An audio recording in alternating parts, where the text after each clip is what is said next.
السلام عليكم ورحمة الله وبركاته. الحمد لله رب العالمين،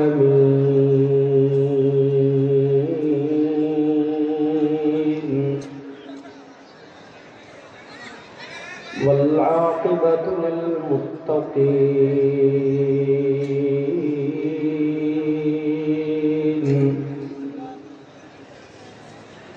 والصلاة والسلام على أشرف الأنبياء والمرسلين،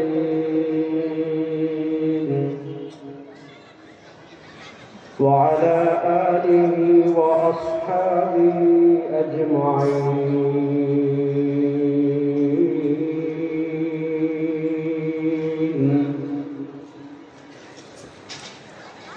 أما بعد، فأعوذ بالله من الشيطان الرجيم.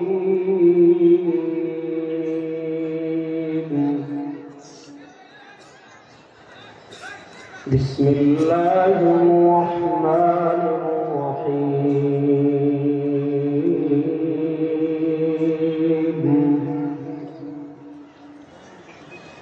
قل إن تحبون الله فاتبعوني يحببكم الله. بارك الله لنا ولكم في القرآن العظيم، ونفعنا وإياكم بالآيات والذكر الحكيم. وقال رسول الله صلى الله عليه وسلم: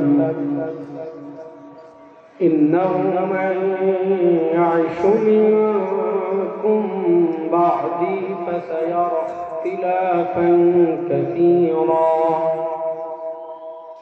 فعليكم بسنتي وسنة الخلفاء الراشدين المهديين، تمسكوا بها وعضوا عليها بالنواجذ، وإياكم ومحدثات الأمور، فإن كل محدثة بدعة، وكل بدعة ضلالة، وكل ضلالة في النار، أو كما قال عليه الصلاة والسلام।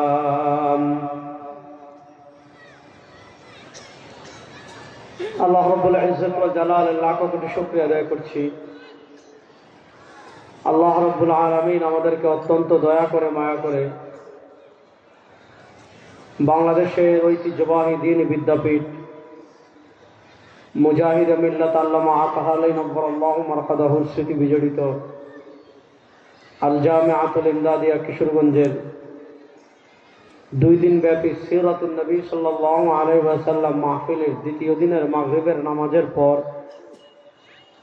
আল্লাহ রাব্বুল ইজ্জত ওয়াল জালাল আমাদেরকে দুনিয়ার সকল কাজ থেকে ফারিগ করে আল্লাহ তাআলা আমাদেরকে এই জান্নাতের বাগানে আসার, বসার, কথা বলার, কথা শোনার তৌফিক দান করেছেন। আমরা সবাই একবার আল্লাহ রাব্বুল ইজ্জত ওয়াল জালালের দরবারে মন প্রাণ উজাড় করে উচ্চ আওয়াজ একবার কালেমাতুশ শুকর আদায় করি, আলহামদুলিল্লাহ। কিপটামি করবেন না, সবাই উচ্চ আওয়াজ একবার পড়েন, আলহামদুলিল্লাহ। নবী করিম সাল্লাল্লাহু আলাইহি ওয়াসাল্লামের সিরাতের মাহফিল। নবী করিম সাল্লাল্লাহু আলাইহি ওয়াসাল্লামের সিরাতের নানা দিক আছে। নবী করিম সাল্লাল্লাহু আলাইহি ওয়াসাল্লামের গোটা জীবন, তার গোটা জীবনী সিরাত, তার গোটা জীবনী আমাদের জন্য আদর্শ। নবী করিম সাল্লাল্লাহু আলাইহি ওয়াসাল্লাম জীবনের সব ক্ষেত্রে, জীবনের সব কিছুতে আমাদের জন্য অনুসৃত। কেন অনুসৃত? এই আয়াত কম বেশি আমরা সকলেই জানি। আল্লাহ তাআলা পবিত্র কোরআনে বলেছেন, লাকাদ কানা লাকুম ফি রাসূলিল্লাহি উসওয়াতুন হাসানাহ। এই আয়াতের ব্যাখ্যা আমি করব না। আমি প্রথম যে বিষয়টা বোঝাতে চাইব সেটা হলো, আমরা দুনিয়াতে যারা ঈমানদার, দুনিয়াতে আমরা যারা নিজেদেরকে মুসলিম দাবি করি, মুসলিম কমিউনিটির সদস্য বলে পরিচয় দেই, ঈমানদার দাবি করি, আমরা সকলেই একথা বিশ্বাস করি, এটা আমাদের আকীদা, এটা আমাদের ঈমানের গুরুত্বপূর্ণ আযা আরকান তাওহীদ। অর্থাৎ আমরা বিশ্বাস করি আমাদের রব একমাত্র আল্লাহ। বলেন, আমরা বিশ্বাস করি আমাদের রব একমাত্র, বলেন না, জোরে বলেন, আমরা বিশ্বাস করি আমাদের রব একমাত্র আল্লাহ। দেখেন, একটা হলো আল্লাহর অস্তিত্বের স্বীকার। অস্তিত্বের স্বীকার কখনো তাওহীদ না। মনোযোগ। আল্লাহ তাআলা মক্কার কাফেরদের, কিছু কাফেরদের চরিত্র কোরআনে বর্ণনা করেছেন। আল্লাহ তাআলা বলেছেন, আপনি যদি তাদেরকে জিজ্ঞাসা করেন, ওয়ালা ইন সাআলতাহুম মান খালাকাস সামাওয়াতি ওয়াল আরদ ওয়া সাখখারাশ শামসা ওয়াল কমর, হাবিব আপনি যদি জিজ্ঞাসা করেন ওই যারা আপনার দিন মিটিয়ে দিতে চায়, আপনার ইসলাম মিটিয়ে দিতে চায়, আপনার শরিয়া মিটিয়ে দিতে চায়, আপনার কোরআন মিটিয়ে দিতে চায়, আপনার আমি তো ধর্ম, আপনার উপর আল্লাহর পক্ষ থেকে যে ধর্ম এসেছে সেই ধর্মকে যারা মিটিয়ে দিতে চায়, তাদেরকে যদি আপনি জিজ্ঞাসা করেন মান খালাকাস সামাওয়াতি ওয়াল আরদ,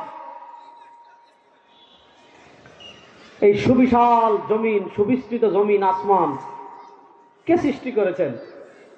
আয়াতের দুটা ব্যাখ্যা করেছেন মুফাসসিরিনে কেরাম। কেউ বলেছেন যে এই আয়াতে আল্লাহ কিছু মক্কার কাফেরদের কথা বলেছেন, আবার কেউ বলেছেন তারা আংশিক এটা বিশ্বাস করতে, পুরাপুরি না। এটা লম্বা তাফসিল আছে, তাওহীদের রুবুবিয়ত নিয়ে, সে আলোচনা আমি যাচ্ছি না। শুধু এতটুকু বুঝাই, আল্লাহ তাআলা বলেছেন যদি তাদেরকে জিজ্ঞাসা করা হয় মান খালাকাস সামাওয়াত, আসমান সমূহ কে সৃষ্টি করেছেন, তাদেরকে জিজ্ঞাসা করা হয় বলেন তো জমিন কে সৃষ্টি করেছেন, লা ইয়াকুলুন্না আল্লাহ, তারাও বলবে আসমান লাত মূর্তি সৃষ্টি করে নাই, তারাও বলবে আসমান মানাত মূর্তি সৃষ্টি করে নাই, তারাও বলবে আসমান হুবাল মূর্তি সৃষ্টি করে নাই, তারাও বলবে আসমান উজ্জা মূর্তি সৃষ্টি করে নাই, তারাও বলবে আসমান চন্দ্র সৃষ্টি করে নাই, সূর্য সৃষ্টি করে নাই, দুর্গা সৃষ্টি করে নাই, কোন মূর্তি সৃষ্টি করে নাই, কোন নেতা সৃষ্টি করে নাই, আগুন সৃষ্টি করে নাই। লা ইয়াকুলুন্না আল্লাহ, তারাও বলবে আসমান সৃষ্টি করেছেন কে? জোরে বলেন। তারাও বলবে আসমান সৃষ্টি করেছেন কে? আল্লাহ। এই যে তারা স্বীকারোক্তি দিল, এটার নাম তাওহীদ না, জীবনেও না। দেখেন, আমরা যখন দুনিয়াতে বিপদে পড়ি, চূড়ান্ত বিপদে, আমরা যখন দেখি যে আর কেউ আমাদেরকে উদ্ধার করতে পারবে না, আর বাঁচানোওয়ালা কেউ নাই, আর উদ্ধার করনেওয়ালা কেউ নাই, আর সহযোগিতা করনেওয়ালা কেউ নাই, আর আমাকে মুসিবত থেকে উদ্ধার করনেওয়ালা আর কোন জাত নাই, কোন সত্তা নাই, কেউ পারবে না। আমরা যখন দুনিয়া থেকে চূড়ান্ত হতাশ হয়ে যাই, আমরা যখন সব দিক থেকে একেবারে হতাশা হয়ে যাই, আমরা যখন সব দিক থেকে একেবারে উদাসীন হয়ে যাই, আমরা তখন ডাকি একমাত্র কাকে? আল্লাহকে। দেখেন, আল্লাহ তাআলা কোরআনুল কারীমে কাফেরদের কথা বলেছেন, কি সুন্দর করে বলেছেন। দেখেন, ওয়া ইযা গাশিয়াহুম মাওজুন কাযযুলালি দা'উল্লাহ মুখলিসিনা লাহুদ্দিন। আল্লাহ তাআলা বড় সুন্দর করে বলেছেন, ওয়া ইযা মাসসাকুমুদ দুররু ফিল বাহরি দাল্লা মান তাদউনা ইল্লা ইয়্যাহ। আল্লাহ মক্কার কাফেরদেরকে বলতেছেন, এই ইসলামকে মিটিয়ে দিতে চাস, দিনকে মিটিয়ে দিতে চাস, কোরআনকে মিটিয়ে দিতে চাস, শরিয়াকে মিটিয়ে দিতে চাস, আল্লাহ বলেন তোরাই বল। ওয়া ইযা মাসসাকুমুয যুররু ফিল বাহর, যখন তোমাদেরকে মুসিবত স্পর্শ করে সমুদ্রে, কেমন মুসিবত স্পর্শ করে? وَإِذَا غَشِيَهُم مَّوْجٌ كَالظُّلَلِ دَعَوُا اللَّهَ مُخْلِصِينَ لَهُ الدِّينَ। তারা সমুদ্রপথে ইথিওপিয়া যাচ্ছে ধরেন, তারা সমুদ্রপথে আফ্রিকায় যাচ্ছে ধরেন, তারা সমুদ্রপথে মিশর যাচ্ছে ধরেন, কোন একটা জায়গায় যাচ্ছে ধরেন কাফেররা। এখনো তো অনেক সময় সমুদ্র হঠাৎ উত্তাল হয়ে যায়। আল্লাহ তাআলা তাদের চরিত্র বর্ণনা করতে গিয়ে বললেন, আচ্ছা তোমরা বলো, যখন সমুদ্র তোমাদের সমুদ্রের সফরের পথে তোমাদেরকে বিপদ স্পর্শ করে, কেমন বিপদ? যখন তোমাদেরকে ঢেউ ঘিরে নেবে মেঘের মতো, আপনি সমুদ্রে ইথিওপিয়া যাচ্ছেন, আপনি সমুদ্রে হাবশাতে যাচ্ছেন, আপনি সমুদ্রে আফ্রিকাতে যাচ্ছেন, আপনি সমুদ্রে আপনার মনে করেন ইয়াম্বো থেকে অথবা আপনি জিদ্দা থেকে ওই সময় আপনি মনে করেন কোন জায়গায় যাচ্ছেন, যাওয়ার পথে সমুদ্রের মাঝে যখন জাহাজটা গিয়েছে, সমুদ্রের মাঝে যখন নৌকাটা গিয়েছে, সমুদ্রের মাঝে যখন তাদের স্টিমার পৌঁছেছে, হঠাৎ আসমান কালো হয়ে গিয়েছে, হঠাৎ মানে মেঘ শুরু হয়েছে, তুফান শুরু হয়েছে, বাতাস শুরু হয়েছে, আর সমুদ্র বিশাল বিশাল ঢেউ যখন তাদের জাহাজকে ঘিরে নেয়, আর জাহাজকে একদম উল্টাই দেয়, একবার ডানে উল্টায়, একবার বামে উল্টায়, আর বিশাল বিশাল ঢেউ যখন দেখে তাদের চক্ষু ছড়াক গাছ হয়ে যায়। তারা দেখে সামনে পানি, ডানে পানি, বামে পানি, উপরে সব দিক থেকে তখন পানি। তখন তারাও বুঝে আর মূর্তি বাঁচাতে পারবে না, আর দুর্গা বাঁচাতে পারবে না, আর কালিমা বাঁচাতে পারবে না, আর লাখ বাঁচাতে পারবে না, আর হুবার বুঝা বাঁচাতে পারবে না, আর মানাস বাঁচাতে পারবে না, আর উজ্জা বাঁচাতে পারবে না, আর আবু জাহাল বাঁচাতে পারবে না, আর কোন নেতা বাঁচাতে পারবে না, আর আগুন বাঁচাতে পারবে না, আর তারকা বাঁচাতে পারবে না। আল্লাহ বলেন, আর তারা যখন সমুদ্র পথ হারিয়ে যায়, সমুদ্রে যখন বিশাল বিশাল ঢেউ তাদেরকে আঁকড়ে ধরে, তখন তারা কোনো মূর্তিকে ডাকে না, তখন বিপদ থেকে উদ্ধারের জন্য তারা ডাকে একমাত্র কাকে? জুড়ে বলেন, আরে বলেন না, আর জয় বাংলাদেশ জুড়ে বলছেন মিয়া, বলেন তখন তারা ডাকে একমাত্র কাকে? আল্লাহকে। তো কি হয়েছে দেখেন, আল্লাহর অস্তিত্ব, আল্লাহর স্বীকার এক জিনিস। তারাও বলে আসমান সৃষ্টি করেছেন আল্লাহ, কিছু কিছু, সবাই না, কিন্তু এই বলা এটার নাম তাওহীদ না। তাওহীদ হলো ওয়া আরসালনা মিন ক্বাবলিকা মির রাসূলিন ইল্লা নূহি ইলাইহি আন্নাহু লা ইলাহা ইল্লা আনা ওয়া আরসালনা মিন ক্বাবলিকা মির রাসূলিন ইল্লা নূহি ইলাইহি আন্নাহু লা ইলাহা ইল্লা আনা ফা'বুদুন। তাওহীদ কি? তাওহীদ হলো আপনাকে বলতে হবে লা ইলাহা ইল্লাল্লাহ। আল্লাহ তো ইহুদিরাও মানে, কিন্তু তারা তো দুই খোদা বিশ্বাস করে। আল্লাহ তো খ্রিস্টানরা মানে, তারা তো তৃতীয়বাদে বিশ্বাস করে। হিন্দুরাও এক পর্যায়ে মানত, কিন্তু তাদের খোদা একজন না, তাদের রব একজন না। ওয়াকালাতিল ইয়াহুদু উযাইর ইবনুল্লাহ, ইহুদিরা হলো তৃতীয়বাদে বিশ্বাসী, তাদের আল্লাহ দুইজন। খ্রিস্টানরা হলো তৃতীয়বাদে বিশ্বাসী, তারা বলে লাকাদ কাফারা আল্লাযীনা ক্বালু ইন্নাল্লাহা সালিসু সালাসা। যারা তৃতীয়বাদে বিশ্বাসী তারাও কাফের, যারা দ্বিত্ববাদে বিশ্বাসী তারাও কাফের, যারা বহুত্ববাদে বিশ্বাসী তারাও কাফের। মুসলমান দ্বিত্ববাদে বিশ্বাসী না, মুসলমান তৃতীয়বাদে বিশ্বাসী না, মুসলমান বহুত্ববাদে বিশ্বাসী না। মুসলমান বলে লা ইলাহা ইল্লাল্লাহ, বলেন না মুসলমান বলে লা ইলাহা ইল্লাল্লাহ। আমাদের আল্লাহ এক, বলেন আমাদের আল্লাহ। সবাই শাহাদাত আঙ্গুল তুলেন, বলেন আমাদের আল্লাহ। চিৎকার করে বলেন আমাদের আল্লাহ। কুল হুয়াল্লাহু আহাদ। দেখেন খ্রিস্টানরা তো গড মানে, আল্লাহ মানে, সমস্যা কোথায়? তাদের আল্লাহ একজন না তিনজন। তারা আল্লাহর তিনটা পার্ট সাব্যস্ত করেছে। আল্লাহর ছেলে বানিয়েছে ঈসাকে, আল্লাহর স্ত্রী বানিয়েছে মারিয়ামকে। খ্রিস্টানরা আল্লাহর ছেলে বানিয়েছে উযায়েরকে। হিন্দুরা তো আল্লাহর অংশীদার বানিয়েছে শুধু ভারতে 33 কোটি। আমরা দ্বিত্ববাদ মানি না, তৃতীয়বাদ মানি না, বহুত্ববাদ মানি না। আমাদের পরিচয় আমরা একত্ববাদী। আমরা সব সময় বলি লা ইলাহা ইল্লাল্লাহ, বলেন লা ইলাহা ইল্লাল্লাহ। আকীদা বিশ্বাস ক্লিয়ার রাখবেন। আকীদা ভেজাল করলে আমলের কোনো দাম নাই আল্লাহর কাছে। আপনার আমল কবুল হতে হলে তো আকীদা আহলুস সুন্নাহ ওয়াল জামাতের মাপকাঠিতে সঠিক হতে হবে। যদি আহলুস সুন্নাহ ওয়াল জামাতের আকীদার মাপকাঠিতে আপনার আকীদা বিশ্বাস ঠিক না থাকে, আমি বলি আপনার নামাজ, রোজা, হজ, যাকাত এগুলো আপনার নাজাতের কারণ হবে না। আর ৭৩ দল যারা ৭২ দল জাহান্নামে যাবে, তারা তো নামাজ পড়ে, রোজা রাখে, হজ করে, যাকাত দেয়, ওয়াজ করে, সব করে, কিন্তু তারপর তারা জাহান্নামে প্রথম যাবে কেন? আকীদা বিশ্বাস ঠিক না। আর আজকে আমরা সবচেয়ে সস্তা বানিয়েছি আকীদাকে। আকীদাকে আমরা গুরুত্বপূর্ণ কিছুই মনেই করি না। আল্লাহ তাআলা আমাদেরকে হেদায়েত দান করুন। আল্লাহ তাআলা আমাদেরকে সঠিক পথে চলার তৌফিক দান করুন। এবার আসেন, আমি যে পয়েন্টটা বুঝাতে চেয়েছিলাম এটা আগে বুঝাই। আমরা যারা ঈমানদার, আমরা তো বিশ্বাস করি আমাদের রব আল্লাহ। আমরা বিশ্বাস করি আমাদের রব, আর আসতে বলেন, আমরা বিশ্বাস করি আমাদের রব, বলেন আমরা বিশ্বাস করি আমাদের রব। আমরা বিশ্বাস করি সার্বভৌমত্বের মালিককে। এই জমিন সৃষ্টি করেছেন কে? আল্লাহুল্লাযী খালাকাকুম, আল্লাহ সৃষ্টি করলেন, আল্লাহ রিজিক দিলেন, আল্লাহ মৃত্যু দিবেন। সুম্মা ইহয়ীকুম, মৃত্যুর পর আল্লাহ আবার পুনরায় জীবিত করবেন।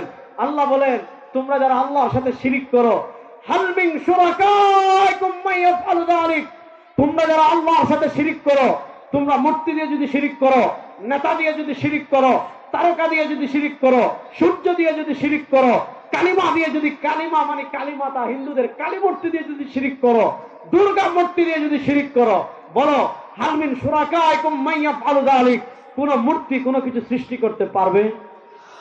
আর আসতে বলেন, কোন মূর্তি আপনাকে রিজিক দিতে পারবে? কোন মূর্তি মৃত্যু দিতে পারবে? কোন মূর্তি মৃত্যুর পর আবার পুনরায় জীবন দিতে পারবে? এই সব কিছু করেন একমাত্র কে? তাহলে এই সব কিছু যদি আল্লাহই করেন, তাহলে আমাদের রব একমাত্র আল্লাহ। আমরা বিশ্বাস করি আমাদের আকীদা রব আল্লাহ। আমাদের আকীদা যেমন রব আল্লাহ, তেমন ভাবে আকীদা একদম ক্লিয়ার রাখবেন। আকীদায় কোনো বেজাল রাখবেন না। যেমন বিশ্বাস করেন রব আমাদের আল্লাহ, যেমন বিশ্বাস করেন রিজিক দাতা আল্লাহ, যেমন বিশ্বাস করেন বাঁচিয়ে রেখেছেন আল্লাহ, যেমন বিশ্বাস করেন, আর যেমন বিশ্বাস করেন মৃত্যু দিবেন আল্লাহ, যেমন বিশ্বাস করেন মৃত্যুর পর আবার পুনরায় জীবিত করবেন আল্লাহ, তেমন আকীদা রাখতে হবে। সার্বভৌমত্ব কারো বাপের হতে পারে না, সার্বভৌমত্ব কারো নেতার হতে পারে না, সার্বভৌমত্বের মালিক কোনো মানুষ হতে পারে না। আমাদের আকীদা 100 সার্বভৌমত্বের মালিক একমাত্র আল্লাহ। বলেন সার্বভৌমত্বের মালিক একমাত্র। এবার আরেকটা আকীদা বুঝেন, সার্বভৌমত্বের মালিক যদি আল্লাহ হন, মনোযোগ, আমরা বিশ্বাস করি রব আল্লাহ, রব যেহেতু আল্লাহ, সার্বভৌমত্বের মালিক আল্লাহ। এবার বলেন সার্বভৌমত্বের মালিক যদি আল্লাহ হন, আইন চলবে কার? আপনারা কিছু লামাদান হয়ে গেছেন, আল্লাহ রাস্তা বলেন। যদি দলিল লাগে আমার কাছে আইসেন, দলিল দিয়া কবর দিয়া দেবো ইনশাআল্লাহ। বলেন সার্বভৌমত্বের মালিক যদি আল্লাহ হন, তাহলে এই জমিনে আইন চলবে কার? যদি বলেন আইন চলবে কার? এখন আমি রাসূলুল্লাহ সাল্লাল্লাহু আলাইহি ওয়াসাল্লামের সিরাত যে আলোচনাটা পরে করবো, এটা বলার আগে একটা আধুনিক শিরিক বলি, একটা আধুনিক শিরিক দেখাই। ঈমানের বিপরীত শিরিক, তাওহীদের বিপরীত শিরিক, একটা আধুনিক শিরিক দেখে আলোচনা সামনে নিব। মনোযোগ দিয়ে শুনেন। আল্লাহ তাআলা পবিত্র কোরআনে আমাদের পূর্ববর্তী যারা ছিল তাদের আকীদা বর্ণনা করেছেন। কি আকীদা? ইত্তাখাযু আহবারহুম ওয়া রুহবানহুম আরবাবাম মিন দুনিল্লাহ। আল্লাহ তাআলা ইহুদিদের চরিত্র বর্ণনা করছেন কোরআনে। ইত্তাখাযু আহবারহুম ওয়া রুহবানহুম, ইত্তাখাযু আহবারহুম ওয়া রুহবানহুম আরবাবাম মিন দুনিল্লাহ। ইত্তাখাযু মানে ইহুদিরা বানিয়েছে, আহবারহুম মানে তাদের ধর্মীয় পণ্ডিতদের, ওয়া রুহবানহুম তাদের পাদ্রী যারা আছে, সন্ন্যাসী যারা আছে, তাদেরকে তারা বানিয়েছে। কি বানিয়েছে? আরবাবান, রব। কাকে বাদ দিয়ে? মিন দুনিল্লাহ, আল্লাহকে বাদ দিয়ে। মনোযোগ দিয়ে বুঝেন। আল্লাহ তাআলা ইহুদিদের চরিত্র বর্ণনা করতে গিয়ে বলেছেন, ইহুদিরা কি করেছে? ইত্তাখাযু আহবারহুম ওয়া রুহবানহুম আরবাবাম মিন দুনিল্লাহ। আল্লাহ তাআলা ইহুদিদের চরিত্র বর্ণনা করতে গিয়ে বলেছেন, ইহুদিরা রব বানিয়েছে তাদের গির্জায় যারা থাকে তাদের, তাদের ধর্মীয় উপাসনালয় যারা থাকে তাদের, তাদের সন্ন্যাসী যারা আছে তাদের। তারা কেমনে রব বানিয়েছে? কেমনে কিভাবে রব বানিয়েছে? আল্লাহ তাআলা বলেন আরবাবান, এদেরকে তারা রব বানিয়েছে। কাকে বাদ দিয়ে? মিন দুনিল্লাহ। আগে বলেছে আমাদের আকীদা রব মানুষ হতে পারে না, আমাদের আকীদা রব চন্দ্র হতে পারে না, আমাদের আকীদা রব মূর্তি হতে পারে না, আমাদের আকীদা কারো আব্বা আর আমাদের রব হতে পারে না। আমরা বিশ্বাস করি রব আল্লাহ। আল্লাহ ইহুদিদের কথা বলেন, এরা রব বানিয়ে ফেলেছে ধর্মযাজকদেরকে। ওই যারা চার্চে থাকে, যারা গির্জায় থাকে, যারা মন্দিরে থাকে, যারা উপাসনালয়ে থাকে, যারা তোমার ভ্যাটিকান সিটিতে থাকে, এদেরকে রব বানাইছে। কেমনে? পয়েন্টটা বুঝেন। এই আয়াত যখন নাজিল হয়েছে, হযরত আদী ইবনে হাতিম রাদিয়াল্লাহু তাআলা আনহু নবী করিম সাল্লাল্লাহু আলাইহি ওয়াসাল্লামের কাছে আসলেন। এই আয়াত নাজিল হওয়ার পর হযরত আদী ইবনে হাতিম রাদিয়াল্লাহু তাআলা নবী করিম সাল্লাল্লাহু আলাইহি ওয়াসাল্লামের কাছে আসলেন। নবী করিম সাল্লাল্লাহু আলাইহি ওয়াসাল্লামকে এসে বলেন, ইয়া রাসূলুল্লাহ, এই আয়াতটা তো বুঝলাম না।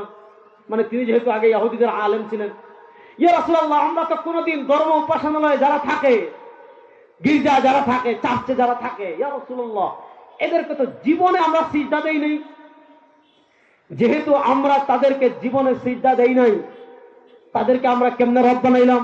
অথচ আল্লাহ বলেছেন আমরা এদেরকে রব বানিয়েছি। আমরা তাদের না ইবাদত করেছি, আমরা না তাদেরকে সিজদা দিয়েছি, তাদের পায়ে গিয়ে সিজদাও দেই নাই, তাদের কবরে গিয়েও সিজদা দেই নাই। তাহলে যদি সিজদা না দেই, তাদেরকে রব বানাইলাম কেমনে? ইয়া রাসূলুল্লাহ, আয়াতটা বুঝতেছি না। আল্লাহ নবী বলেন, আমা ইন্নাহুম লাম ইয়াবুদুনাহুম, ঠিক আছে, যদিও তোমরা তাদের ইবাদত করো নাই। আল্লাহ নবী সাল্লাল্লাহু আলাইহি ওয়াসাল্লাম বলেন, মনোযোগ, যদিও তোমরা তাদের ইবাদত করো নাই, যদিও ইহুদিরা তাদের ইবাদত করে নাই, তাদেরকে সিজদা দেয় নাই, কিন্তু কি করেছে? কেমনে তাদেরকে রব বানিয়েছে ব্যাপারটা বুঝেন। কিন্তু যখন দেখা গিয়েছে আল্লাহ একটা বিধান দিয়েছেন এটা হালাল, ওই ধর্মযাজকরা বলেছে এটা হারাম, আল্লাহ বলেছেন একটা হারাম, ধর্মযাজকরা বিধান পরিবর্তন করে বলেছে হালাল। অর্থাৎ আল্লাহর বিধানকে পরিবর্তন করে ভিন্ন বিধান তারা দিয়েছে। আল্লাহর হারামকে ধর্মযাজকরা হারাম করে দিয়েছে, আল্লাহর হারামকে ধর্মযাজকরা হালাল করে দিয়েছে। এবার একদিকে আল্লাহর বিধান, আরেকদিকে ধর্মযাজকের বিধান, একদিকে আল্লাহর বিধান, আরেকদিকে সন্ন্যাসীর বিধান, একদিকে আল্লাহর বিধান, আরেকদিকে চার্চের বিধান, একদিকে আল্লাহর বিধান, আরেকদিকে গির্জার বিধান, একদিকে আল্লাহর বিধান, আরেকদিকে তাদের ধর্মীয় পণ্ডিতদের বিধান। ইহুদিদের খাসলত কি ছিল? ইহুদিদের চরিত্র কি ছিল? তারা আল্লাহর বিধান বাদ দিয়ে তাদের ধর্মযাজকদের বিধান মেনেছে, তারা আল্লাহর বিধান বাদ দিয়ে তারা তাদের চার্চে যারা থাকে তাদের ধর্ম মেনেছে, আল্লাহর বিধান বাদ দিয়ে তাদের গির্জা যারা ছিল তাদের বিধান তারা মেনেছে। শুনেন, যে বিধান আল্লাহ কোরআনে দিয়ে দিবেন, যে বিধান আল্লাহ ওহীর মাধ্যমে দিয়ে দিবেন, যে বিধান আল্লাহ নবীর মাধ্যমে দিয়ে দিবেন, ওই বিধান পরিবর্তন করার ক্ষমতা দুনিয়ার কারো নাই। কথা ক্লিয়ার? বলেন, যে বিধান আল্লাহ দিয়েছেন,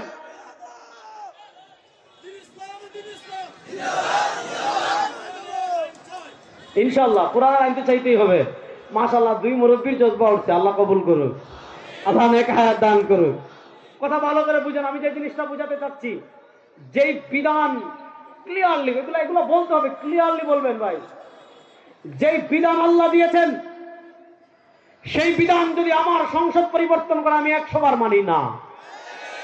যেই বিধান আল্লাহ কোরআনে দিয়েছেন, আমার সংবিধান যদি সেই বিধান পরিবর্তন করে, আল্লাহর জাতের কসম করে বলছি, আমার সংবিধান থেকে, আমার দেশ থেকে, আমার আইন থেকে আমার কাছে আল্লাহর কোরআন বড়। কথা ক্লিয়ার বলি। সুতরাং আল্লাহ যে বিধান দিয়েছেন, আল্লাহর কোরআনের আইন পরিবর্তন করার অধিকার দুনিয়ার কোন মানুষ রাখে না। বলেন, আল্লাহর বিধান পরিবর্তন করার অধিকার দুনিয়ার কোন মানুষ রাখে। এখন আপনার আপা বলছে একটা, আল্লাহর কোরআন বলছে আরেকটা। মনোযোগ, আপনার আপা বলছে একটা, আপনার আল্লাহর কোরআন বলেছে আরেকটা। আপনার নেতা বলেছে একটা, আল্লাহর কোরআন বলেছে আরেকটা। আপনার অভিভাবক, রাজনৈতিক কথিত গোলাম যারা, ভারতের 5টা গোলাম ছিল যারা, তারা বলেছে একটা, আল্লাহর কোরআন বলেছে একটা। এখন কোরআন থেকে যদি আপনার আপার বিধান আপনার কাছে প্রিয় হয়ে যায়, কোরআন থেকে যদি আপনার নেতার বিধান আপনার কাছে প্রিয় হয়ে যায়, কোরআন থেকে যদি আপনার কথিত দলের বিধান আপনার কাছে প্রিয় হয়ে যায়, কোরআন থেকে যদি ডেমোক্রেসির বিধান আপনার কাছে প্রিয় হয়ে যায়, কোরআন থেকে যদি সেকুলারিজম আপনার কাছে প্রিয় হয়ে যায়, কোরআন থেকে যদি কমিউনিজম আপনার কাছে প্রিয় হয়ে যায়, কোরআন থেকে যদি মানুষের বানানো তন্ত্র মন্ত্র আপনার কাছে প্রিয় হয়ে যায়, কোরআন থেকে যদি ভারতের আইন আপনার কাছে প্রিয় হয়ে যায়, কোরআন থেকে যদি আমেরিকার আইন আপনার কাছে প্রিয় হয়ে যায়, কোরআন থেকে যদি ব্রিটেনের আইন আপনার কাছে প্রিয় হয়ে যায়, আপনার আর ইহুদিদের মধ্যে কোনো পার্থক্য নাই। বলেন, আপনার আর ইহুদিদের মধ্যে কোনো পার্থক্য নাই। দেখেন, আল্লামা জাহিদ কাউসারী রাহিমাহুল্লাহ, আমরা সবাই তার নাম শুনেছি ছাত্ররা। জাহিদ কাউসারী রাহিমাহুল্লাহর একটা বই আছে, তার ছোট্ট ছোট্ট মাকালা জমা করা হয়েছে, মাকালাতুল কাউসারী। আল্লামা জাহিদ কাউসারী রাহিমাহুল্লাহ হলেন আমাদের বর্তমান বাংলাদেশের জাতীয় মসজিদের যিনি খতিব, আল্লামা আব্দুল মালিক হাফিজাহুল্লাহ। তার উস্তাদ হলেন শেখ আব্দুল ফাত্তাহ আবু গুদ্দা রাহিমাহুল্লাহ। শেখ আব্দুল ফাত্তাহ আবু গুদ্দা রাহিমাহুল্লাহর উস্তাদ হলেন আল্লামা জাহিদ কাউসারী রাহিমাহুল্লাহ। 1371 হিজরিতে তিনি ইন্তেকাল করেছেন, দিমাশকে থাকতেন। কাউসারী রাহিমাহুল্লাহ বিভিন্ন মাকালা জমা করা হয়েছে, বিভিন্ন গুরুত্বপূর্ণ ছোট ছোট মাকালাগুলো একত্রিত করে বই আকারে ছাপানো হয়েছে, মাকালাতুল কাউসারী। মাকালাতুল কাউসারীর 268 নম্বর পৃষ্ঠায় 3 পৃষ্ঠার মাত্র একটা ছোট্ট মাকালা আছে। পৃষ্ঠার সংখ্যা যদিও অনেক কম, কিন্তু এই মাকালার ওজন অনেক বেশি। এই মাকালা অনেক গুরুত্বপূর্ণ, বিশেষ করে মুসলমানদের ওই পতিত চিন্তা। আমি হাকিম উল উম্মত আশরাফ আলী থানভীর রেফারেন্সের কথাটা পরে বলবো, আগে এই কথাটা বুঝেন। আল্লামা কাউসারী রাহিমাহুল্লাহ তার মাকালাতুল কাউসারীতে একটা মাকালা লিখেছেন। মাকালার নাম হলো হুকমু মুহাওয়ালাতি ফাসলি দ্বীন আনিদ দাওলা। খুব মনোযোগ, যুবকরা ভালো করে বুঝবা, আজকে যুবকদের ওয়াজ করতেছি। মাকালার নাম হলো হুকমু মুহাওয়ালাতি ফাসলি দ্বীন আনিদ দাওলা। দিনকে দাওলা থেকে আলাদা করার বিধান, ধর্মকে রাষ্ট্র থেকে আলাদা করার বিধান। দেখেন, ধর্ম রাষ্ট্র, এই ধর্ম এক জিনিস, রাষ্ট্র আরেক জিনিস। এখন হুকমু মুহাওয়ালাতি ফাসলি দ্বীন আনিদ দাওলা, যদি ধর্মকে কেউ রাষ্ট্র থেকে আলাদা করে ফেলে, অর্থাৎ রাষ্ট্র রাষ্ট্রের মতো থাকবে, ধর্ম ধর্মের মতো থাকবে, এর বিধান কি? বিধান কি এটা আমি পরে বলবো। এর আগে আরেকটা জিনিস বলি। হাকিমুল উম্মাত মুজাদ্দিদে দ্বীন ও মিল্লাত আল্লামা আশরাফ আলী থানভী রাহিমাহুল্লাহ, আমাদের আল্লামা আতার আলী রাহিমাহুল্লাহ যিনি পীর ছিলেন, আল্লামা আতার আলী রাহিমাহুল্লাহ যিনি পীর ছিলেন, হাকিমুল উম্মাত আশরাফ আলী থানভী রাহিমাহুল্লাহ, ওনার রাজনৈতিক চিন্তা ভাবনা নিয়ে বর্তমান পৃথিবীর সবচেয়ে বড় আলেমদের একজন শেখুল ইসলাম জাস্টিস মুফতি মোহাম্মদ তাকে উসমানী হাফিজাহুল্লাহ একটা ছোট্ট রিসালা লিখেছেন, হাকিমুল উম্মত কে সিয়াসি আফকার। হাকিমুল উম্মত কে সিয়াসি আফকার। হাকিমুল উম্মত রাহিমাহুল্লাহ রাজনৈতিক চিন্তাধারা বা রাজনৈতিক দৃষ্টিভঙ্গি। এই কিতাবের ভূমিকায় হযরত শেখুল ইসলাম জাস্টিস মুফতি মোহাম্মদ তাকে উসমানী হাফিজাহুল্লাহ শুরুতে একটা কথা বলেছেন। কি কথা জানেন? যে আপনি আশরাফ আলী থানভী রাহিমাহুল্লাহ হয়তো খুব বিলাসিতাপূর্ণ, মানে ইলমের জাকাত, মানে খুব উচ্চাঙ্গের গবেষণা, যেগুলো সাধারণ মানুষের খুব একটা কাজে লাগে না, প্রচুর ইলম আছে। এখন ইলমের জাকাত স্বরূপ উচ্চাঙ্গের গবেষণা, যেগুলো থিসিসে লাগে, বড় বড় গবেষণায় লাগে, থানভী রাহিমাহুল্লাহ হয়তো আপনি এমন বিশাল কোনো থিসিস পাবেন না, বিশাল কোনো গবেষণা পাবেন না। কিন্তু থানভী রাহিমাহুল্লাহর সবচেয়ে বড় বৈশিষ্ট্য কোনটা? তাকে উসমানী সাহেব লিখেছেন, এই উপমহাদেশের মুসলমানদের এমন কোনো সংকট নাই। এই উপমহাদেশের মুসলমানদের রাজনৈতিক সংকট বলেন, অর্থনৈতিক সংকট বলেন, আকীদাগত সংকট বলেন, মাসলাকগত সংকট বলেন, আমলগত সংকট বলেন, এই উপমহাদেশের মুসলমানরা যত সংকটের সম্মুখীন হয়েছে, যত সংকটের সম্মুখীন হচ্ছে, যত সংকটের সম্মুখীন হবে, সব সংকটের নিরসনের ক্ষেত্রে থানভী রাহিমাহুল্লাহ এত একটা আজীব শখসিয়ত ছিলেন যে তার কিতাবে এই সংকটের কোনো না কোনো সমাধান আপনি পেয়ে যাবেন। দেখেন, হাকিমুল উম্মত আল্লামা আশরাফ আলী থানভী রাহিমাহুল্লাহ তিনি রাজনৈতিক দুইটা দৃষ্টিভঙ্গি দেখিয়েছেন। একটা দৃষ্টিভঙ্গি যেটা খ্রিস্টানদের থেকে এসেছে, আর ওই দৃষ্টিভঙ্গি খণ্ডন করতে গিয়ে, খুব মনোযোগ দিয়ে কথা বুঝবেন, ওই দৃষ্টিভঙ্গি খণ্ডন করতে গিয়ে মুসলমানদের ভিতর আরেকটা উগ্রবাদী চিন্তা গড়ে উঠেছে। একটা হলো ইহুদি খ্রিস্টানদের থেকে আমদানিকৃত, যেটার সাথে মুসলমানদের সম্পর্ক নেই। আবার ওইটাকে খণ্ডন করতে গিয়ে শরিয়াকে ওভারটেক করে বাড়াবাড়ি, ওইটার সাথেও আমাদের সম্পর্ক নেই। মধ্যম পন্থা কোনটা সেটা পরে বুঝবো। আগে থানভী রাহিমাহুল্লাহ যে চিন্তাটা প্রথমে বুঝিয়েছেন ওইটা বুঝান। যে তিনি বলেছেন খ্রিস্টান রাজ্য যেগুলো ছিল, খ্রিস্টান রাজ্যগুলো তাদের ধর্ম দ্বারা, খ্রিস্টান রাজ্যগুলো তাদের ধর্ম দ্বারা পরিচালিত হয়েছে খুবই কম, একদম কম সময়। খ্রিস্টান রাজ্যগুলো পরিচালিত হতো কিভাবে? খ্রিস্টান রাজ্য পরিচালনার মৌলিক স্লোগানই ছিল, আপনি থানভী রহিমাহুল্লাহর রাসায় এই বইয়ে পাবেন, যে বইয়ে রেফারেন্স দিলাম।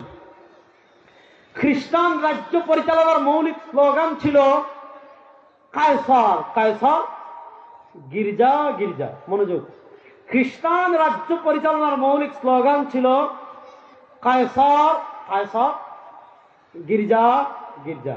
গির্জা মানে কি? গির্জা মানে ধর্মীয় উপাসনালয়, যেখানে তারা, আমাদের যেমন মসজিদ, তাদের হলো গির্জা। তো তাদের রাষ্ট্র পরিচালনার একটা মৌলিক মূলনীতি ছিল গির্জা গির্জা, কায়সার কায়সার। মানে রাষ্ট্র রাষ্ট্রের মতো থাকবে, গির্জা গির্জার মতো থাকবে। আপনি ধর্ম পালন করতে চাচ্ছেন, গির্জায় যান। আপনি তাদের ধর্মীয় কিতাব মানতে চাচ্ছেন, গির্জায় যান। আপনি ধর্মের অনুশাসন মানতে চাচ্ছেন, গির্জায় যান। আপনি ধর্মের বিধানাবলী পালন করতে চাচ্ছেন, গির্জায় যান। অর্থাৎ আপনার ধর্ম যত পালন করতে হয়, আপনার ধর্ম যত অনুশীলন করতে হয়, তারা আপনাকে শিখাবে। ধর্ম পালন করতে হলে গির্জায় যান। অর্থাৎ রাষ্ট্র থেকে গির্জাকে তারা একেবারে আলাদা করে দিয়েছে। গির্জা গির্জার মতো থাকবে, কায়সার কায়সারের মতো থাকবে, রাষ্ট্র রাষ্ট্রের মতো থাকবে। রাষ্ট্রের সংবিধান কি হবে? গির্জা মাথা কামাবে না। রাষ্ট্রের আইন কি হবে? গির্জা মাথা কামাবে না। রাষ্ট্রের অর্থনীতি কি হবে? গির্জা মাথা কামাবে না। রাষ্ট্রের বিচার ব্যবস্থা কি হবে? গির্জা মাথা কামাবে না। রাষ্ট্রের ব্যবসায়িক পলিসি কি হবে? গির্জা মাথা কামাবে না। রাষ্ট্রের পররাষ্ট্রনীতি কি হবে? গির্জা মাথা কামাবে না। রাষ্ট্রের সংবিধান কি হবে? গির্জা মাথা কামাবে না। রাষ্ট্র কার সাথে যুদ্ধ করবে? গির্জা মাথা কামাবে না। রাষ্ট্র কার সাথে সন্ধি করবে? গির্জা মাথা কামাবে না। অর্থাৎ খ্রিস্টানরা তাদের ধর্মকে রাষ্ট্র থেকে একেবারে আলাদা করে দিয়েছে। বলতে তোমার ধর্ম সব গির্জায়, রাষ্ট্রের কোনো ধর্ম থাকবে না, রাষ্ট্রের কোনো কাজে ধর্মের ছায়া থাকবে না, রাষ্ট্রের কোনো বিষয় ধর্ম দিয়ে পরিচালিত হবে না। তুমি ধর্ম পালন করতে চাও, ইতালিতে একটা ছোট্ট দেশ আছে, ভ্যাটিকান সিটিতে যাও, দেখবেন সব পাদ্রীরা থাকে ভ্যাটিকান সিটিতে, ওখানে ধর্ম পালন করেন, রাষ্ট্রের ধর্ম নেই। আল্লামা হাকিমুল উম্মত আল্লামা আশরাফ আলী থানভী রহিমাহুল্লাহ লিখেছেন, এই যে খ্রিস্টানদের চিন্তা, খুব মনোযোগ দিয়ে বুঝেন, এই যে খ্রিস্টানদের চিন্তা, গির্জা গির্জা, কায়সার কায়সার, রাষ্ট্র রাষ্ট্র, ধর্ম ধর্ম, একটার সাথে আরেকটা মিলবে না, দুটো আলাদা থাকবে।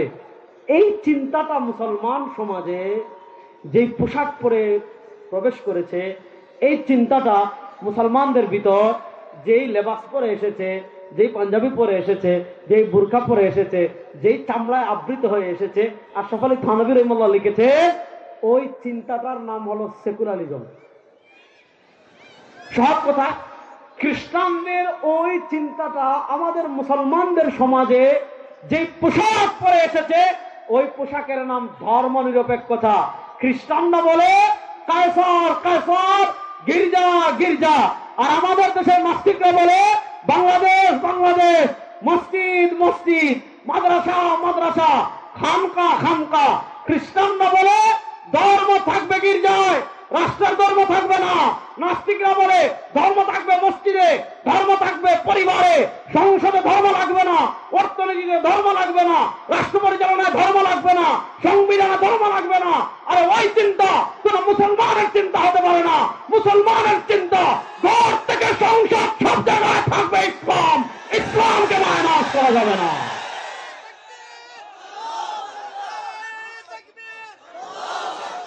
কথা ভালো করে বুঝেন, কথা খুব ভালো করে বুঝেন। ধর্ম নিরপেক্ষতা কিভাবে এসেছে থানভী রহিমাহুল্লাহ দেখিয়েছেন। ধর্ম নিরপেক্ষতার দুইটা ভার্সন আছে। একটা ভার্সন যেটা ধর্ম নিরপেক্ষতার মৌলিক ভার্সন, মূল ভার্সন। ধর্ম নিরপেক্ষতার মূল কথা কি? আমাদের মুসলমানের দালালরা ধর্ম নিরপেক্ষতার পক্ষে বলে। আপনি শুনেন, যে পরিভাষা যারা ব্যবহার করে তারা এটার ব্যাখ্যা কি করে, এটা আগে দেখবেন। আপনি ব্যাখ্যা করার কি? তারা ধর্ম নিরপেক্ষতার ব্যাখ্যা কি করে? শেখ আব্দুল্লাহ মিশরি ধর্ম নিরপেক্ষতার দুইটা পাঠ দেখিয়েছেন। ধর্ম নিরপেক্ষতার একটা পাঠ হলো সব কিছু থেকে ধর্মের ছায়া মুছে ফেলা। আরো সহজ করে বলি, সব কিছু থেকে পরকালের ছায়া মুছে দেওয়া, সব কিছু থেকে ধর্মের ছায়াকে মুছে দেওয়া। আচ্ছা বলেন, সেকুলারিজম বলে সবকিছু থেকে ধর্মের ছায়াকে মুছে দিতে, আর ইসলাম কি এসেছে সব জায়গা থেকে মুছে দিতে না বিজয়ী হতে? আর আসতে বলেন, ইসলাম কি এসেছে মুছে যাওয়ার জন্য না বিজয়ী হওয়ার জন্য? সুতরাং সেকুলার চিন্তা আর ইসলামের চিন্তা মিলে না।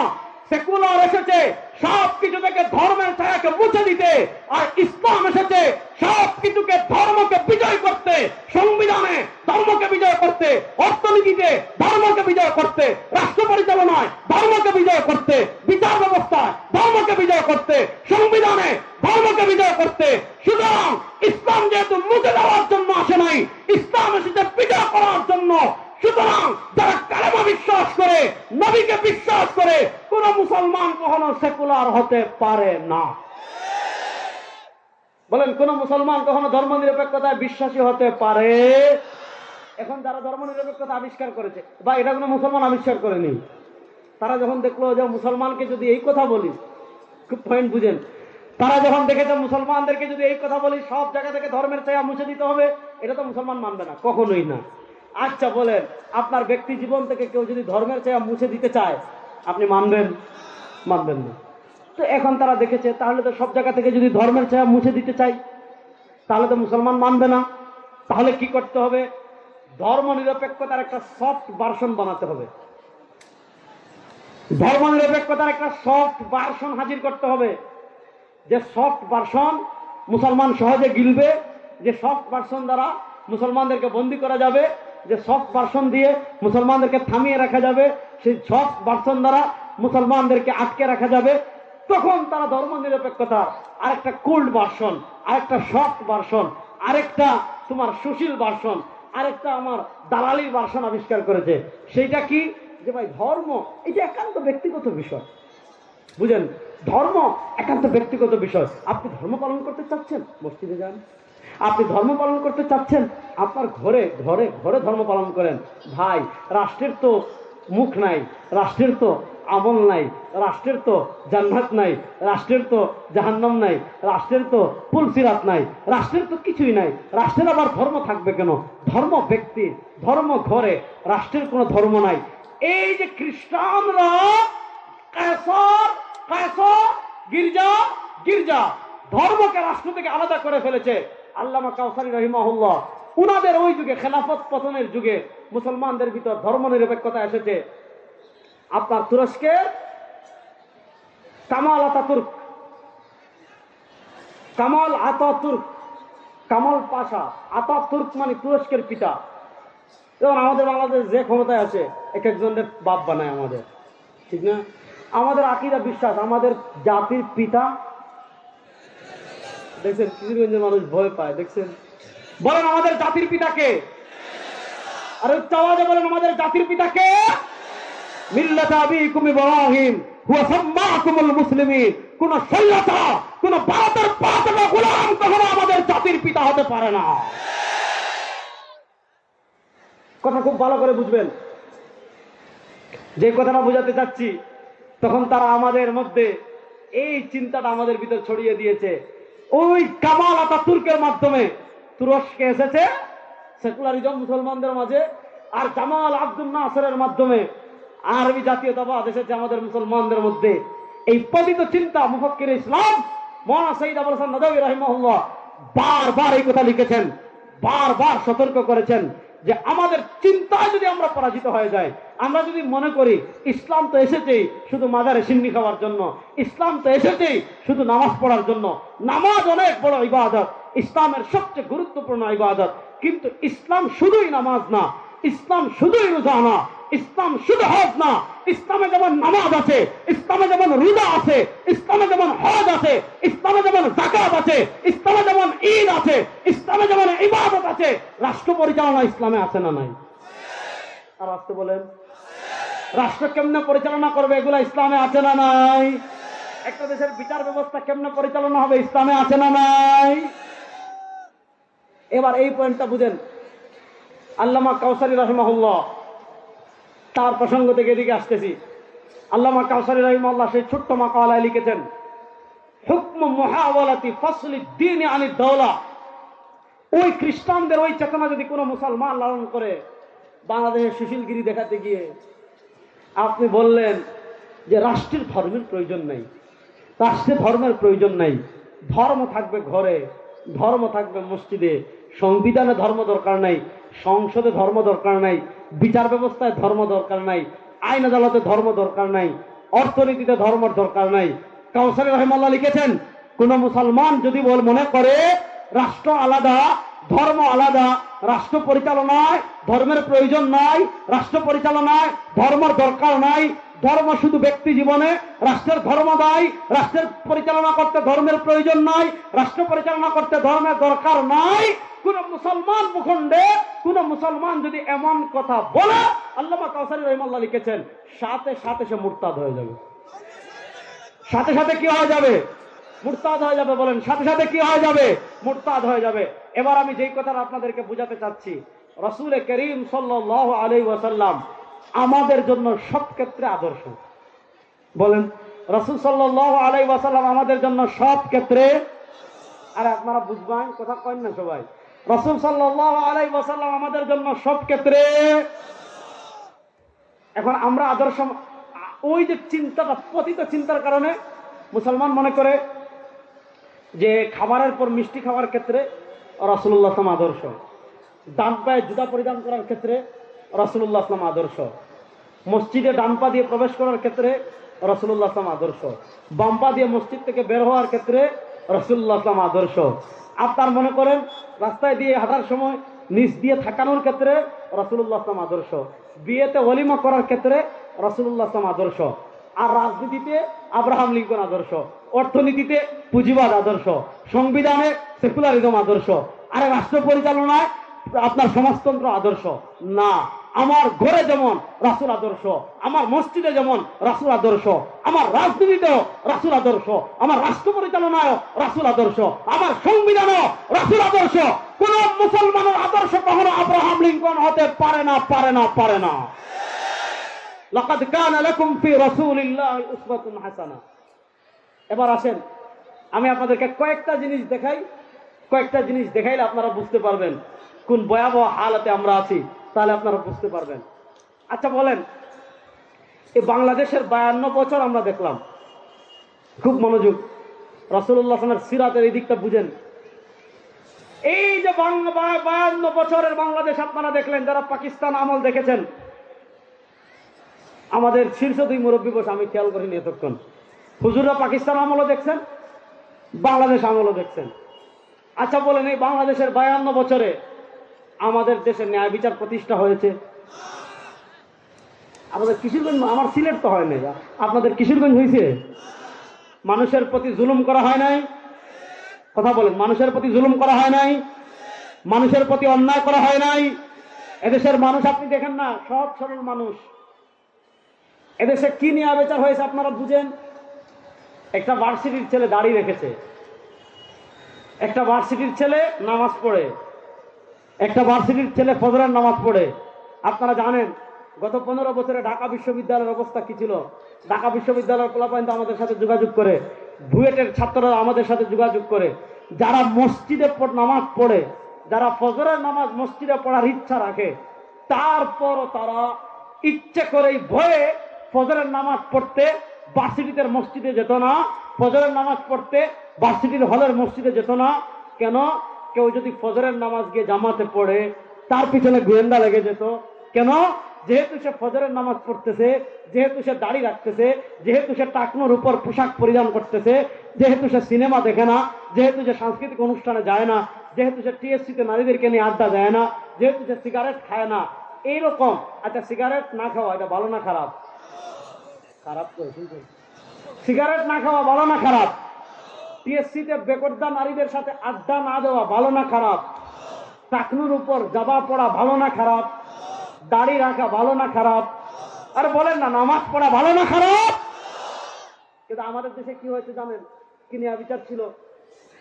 ভার্সিটিতে দাড়ি রেখেছে, নামাজ পড়েছে, তাসবিহ পড়েছে, টাকনুর উপর জামা পড়েছে, তাবলিগে গিয়েছে, টিএসসিতে আড্ডা দেয় নাই, ডান হাতে সিগারেট নিয়ে মহিলা নিয়ে হাঁটে নাই, বস সন্দেহ করেছে এটা জঙ্গি। এটা কি জঙ্গি? এই ভারতের সবচেয়ে বড় দালাল হইল প্রথম আলো। বলেন, ভারতের সবচেয়ে বড় দালাল কারা? এই প্রথম আলো পত্রিকা রিপোর্ট করেছিল আপনার ছেলে জঙ্গি হচ্ছে না তো, আপনার ছেলে জঙ্গি হচ্ছে না তো। এখন প্রশ্ন হলো আমার ছেলে জঙ্গি হচ্ছে কিনা কিভাবে বুঝবেন?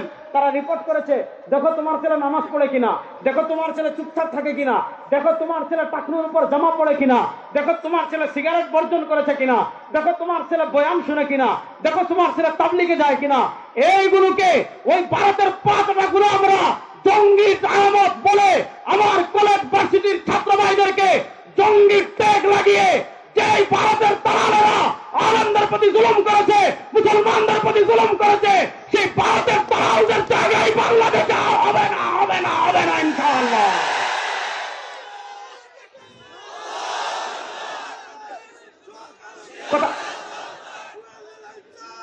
এই আমাদের সবচেয়ে বড় শত্রুর নাম ভারত।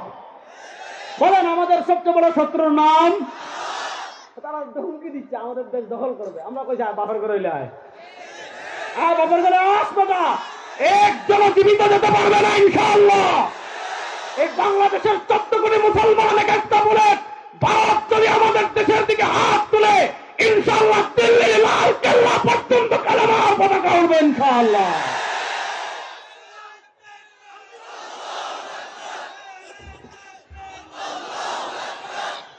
কথা ভালো করে বুঝেন। আমাদের দেশের অবস্থা ছিল এই যে বিচার ব্যবস্থায় কি পরিমাণ জুলুম অত্যাচার করা হয়েছে আপনারা দেখেছেন।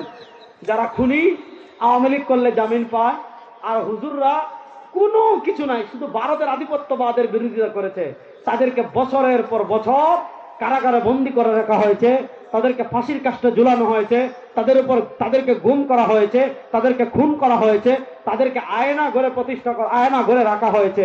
শুধু আলেমদের কথা বাদ দেন, যখনই যারা বিরোধী দল হয়েছে তারা জুলুমের শিকার হয়েছে, অত্যাচারের শিকার হয়েছে। এই বাংলাদেশে 52 বছরে আমরা মানুষের আইন দেখেছি, মানুষের বানানো আইন দেখেছি, মানুষের বানানো আইন দিয়ে আমরা এই বাংলাদেশের শাসন ক্ষমতা পরিচালিত হতে দেখেছি। কিন্তু দেশের মানুষের ভাগ্যের পরিবর্তন হয়, বড় আসতে বললেন, কিন্তু দেশের মানুষের ভাগ্যের পরিবর্তন হয় না। এবার আসেন আমি আপনাদেরকে দুটা জিনিস বলি, দুটা জিনিস বলার আগে একটা জিনিস বলি। দেখেন আওয়ামী লীগ আমাদের উপর 15 বছর জুলুম করেছে। আওয়ামী লীগ বিদায় নিয়েছে, তারা যে সংবিধানে যে ধারাগুলো পরিবর্তন করেছিল, সংবিধান সংস্কারের কথা বলা হচ্ছে, শিক্ষা সিলেবাসে সংস্কারের কথা বলা হচ্ছে, বিচার ব্যবস্থা সংস্কারের কথা বলা হচ্ছে, বিভিন্ন বাহিনীতে সংস্কারের কথা বলা হচ্ছে। কেন বলা হচ্ছে?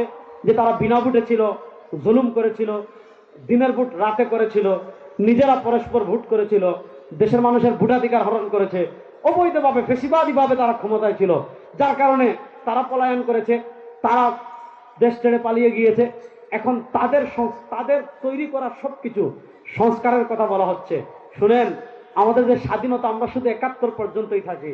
আজকে দেখেন বাংলাদেশের ইতিহাসে আপনি শেখ মুজিবকে পাবেন, আজকে বাংলাদেশের ইতিহাসে আপনি হোসেন মোহাম্মদ সোহরাওয়ার্দীকে পাবেন, বাংলাদেশের ইতিহাসে আপনি নানা নেতাকে পাবেন, শেরেবাংলা একেম ফজলুল হককে পাবেন, বাংলাদেশের ইতিহাসে আপনি ভাসানীকে পাবেন, কিন্তু বাংলাদেশের ইতিহাসে আজকে আল্লামা আতহার আলী নাই। অথচ যুক্ত ফ্রন্টের 4 নেতার এক নেতা তিনি। কেন? আমাদের স্বাধীনতা আমরা মনে করেছি শুধু 71-এ, কিন্তু শুনেন 71-এর আগে আরেকটা বড় স্বাধীনতা ছিল 1947-এ। বলেন 1947-এ স্বাধীনতা ছিল কি ছিল না? শুনেন, 47-এর স্বাধীনতা আমরা চর্চা করি না বলে আজকে আল্লামা আতহার আলী রাহিমাহুল্লাহকে ইতিহাস থেকে মুছে ফেলা হচ্ছে। 1947-এর ইতিহাস আমরা ভুলে গিয়েছি বলেই আজকে ভারত আমাদের উপরে আগ্রাসন চালাচ্ছে। ভারতকে বলবো, আমরা শুধু 71-এর কথা মনে রাখি নাই, 47-এর কথাও আমাদের মনে আছে। আমার দেশ নিয়ে ষড়যন্ত্র করবা, কলকাতা, বিহার, উড়িষ্যা সব আমাদের হয়ে যাবে ইনশাআল্লাহ। ইনশাআল্লাহ বলেন। আপনি দেখেন আজকে আল্লাহ আতহার আলী রাহিমাহুল্লাহ নাই, ইতিহাসে নাই, অথচ তিনি যুক্ত ফ্রন্টের 4 নেতার এক নেতা। জানেন 47-এর আগে, খুব মনোযোগ দিয়ে বুঝেন, 1803 সাল শেষ মুঘল সম্রাট বাহাদুর শাহ 1803 সালে তার থেকে ইস্ট ইন্ডিয়া কোম্পানি ক্ষমতা নিল। ইস্ট ইন্ডিয়া কোম্পানি ক্ষমতা নেওয়ার পর 1803 সাল থেকে নিয়ে 1947 সালে পাকিস্তান হয়েছে। আমি ওই দিন আল্লামা তাকি উসমানী হাফিজাহুল্লাহ আত্মজীবনী আছে ইয়াদে, আল্লামা তাকি উসমানী হাফিজাহুল্লাহ আত্মজীবনী পড়ছিলাম ইয়াদে। তিনি লিখেছেন 1947 সালের আমরা জানি 14 আগস্ট পাকিস্তান বা 15 আগস্ট পাকিস্তানের জন্ম হয়েছে। কিন্তু আল্লামা তাকি উসমানী লিখেছেন আমরা ইংরেজি তারিখটা জানি। পাকিস্তান রাষ্ট্রের জন্ম হয়েছে শবে কদরে। যেদিন পাকিস্তানের জন্ম হয় এদিন ছিল রমাদানের 26 তারিখ দিবাগত রাত, আবার ওই রাতটা ছিল জুমা রাত, বৃহস্পতিবার দিবাগত রাত।